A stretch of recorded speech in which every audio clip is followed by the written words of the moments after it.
At the beginning of the 18th century, what is today the Trans-Mississippi United States consisted of three political regions, each controlled by a foreign power.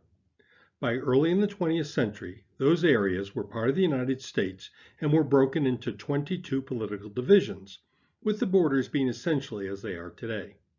The changes that occurred over that time are fascinating and are the subject of our Shaping the American West series of YouTube lectures.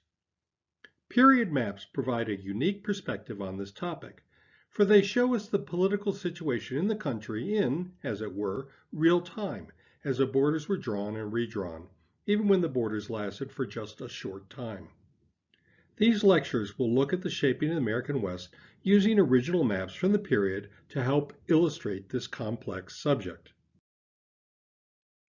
As we saw in the first lecture in this series, in 1844, the Trans-Mississippi United States consisted of the lands acquired in 1803 through the Louisiana Purchase. In the following 3 decades, these lands have been divided into smaller political units. These consisted of 4 organized entities along the Mississippi River, 2 states, Louisiana and Missouri, and 2 territories, Arkansas and Iowa. The rest of the original purchase, up to the Continental Divide, was unorganized territory supposedly set aside for Native Americans. This second lecture in the Shaping of the American West series will consider the years between 1845 and 1848. During those years, the country added about half again as much land to its dominion. This was the last large enlargement of the continental United States. By 1848, the country had close to its current borders in North America. So let's look at the expansion of the United States in these momentous 4 years. This took place in 2 parts, one in the Northwest and one in the Southwest. In the Southwest, it involved the acquisition of Mexican lands. The original border between Mexico and the Louisiana Purchase was the Continental Divide with the modifications established by the Adams-Onis Treaty of 1819. The borders in the South followed a zigzag line determined by rivers and longitudinal lines. The northern border limited Spanish authority to lands below the 42nd parallel. The first change to these borders was in the Mexican province of Texas. In 1821, when Mexico achieved independence from Spain, the northern provinces of Texas, New Mexico, and Alta California were very sparsely populated. In 1823, Mexico, in hopes of strengthening her position in the north, let Stephen F. Austin set up a colony of Americans in the province of Texas. Tensions between the Mexican government and the American colonists began to escalate in the 1830s, leading to an outbreak of fighting in late 1835 after Santa Anna overthrew the Mexican Constitution and set up a dictatorship. By 1836, the Texans had won their independence and set up the Republic of Texas. Right from the beginning, many Texans wanted Texas to be annexed into the United States, but even more importantly, many Southerners in the United States wanted to annex Texas.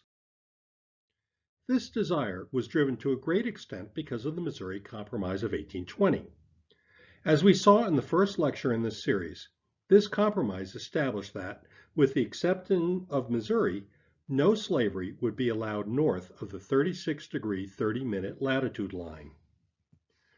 Pro-slavery Southerners had looked at the map of the United States and saw how much of the territory in the country that was open for new states lay north of that parallel, compared to what was available for new slave states below the line. Thus, many in the South wanted to add Texas to the United States, for it would add a large area that was open to slavery. In any case, in 1845, Texas was admitted as a new state. This annexation outraged Mexico, which had never accepted Texas independence, and this increased tensions along the disputed border. In 1846, war resulted, but in less than a year and a half, the Mexican Republic had to sue for an unfavorable peace. This resulted in the Treaty of Guadalupe Hidalgo on February 2, 1848, in which Mexico received $18 million, and in return, the United States received undisputed control of Texas, and in addition, the United States also added other lands from northern Mexico, consisting of the provinces of Alta California and New Mexico. This acquisition is called the Mexican Cession, and it increased the size of the United States by about 20%. The second major addition to the United States in the years between 1845 and 1848 took place in the Pacific Northwest. From the beginning of the century, there were conflicting claims in this region by the Spanish, Russians, British, and Americans. By 1818, only the British and American claims remained to any significant degree. The British were in there with the Hudson's Bay Company network of trading routes and forts.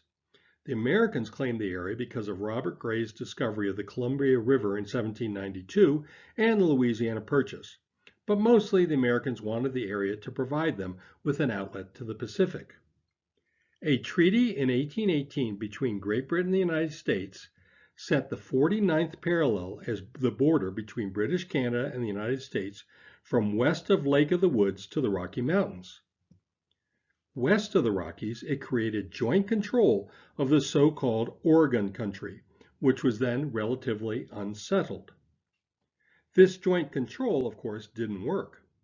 The Hudson Bay Company aggressively fought against U.S. fur traders moving into the region. Meanwhile, American settlers began to arrive in the late 1830s along the Oregon Trail, culminating in the Great Migration of 1843. In order to avoid war, both countries needed to reach an agreement. Thus, in 1846, the Oregon Treaty extended the British-American border along the 49th parallel all the way to the Pacific, which they probably should have done back in 1818. This created the Oregon Territory, lying between British North America and the newly acquired Mexican Cession and extending from the Continental Divide to the Pacific Ocean. So, to summarize, between 1845 and 1848, the United States was officially established as a transcontinental nation by adding the final third of its continental territory.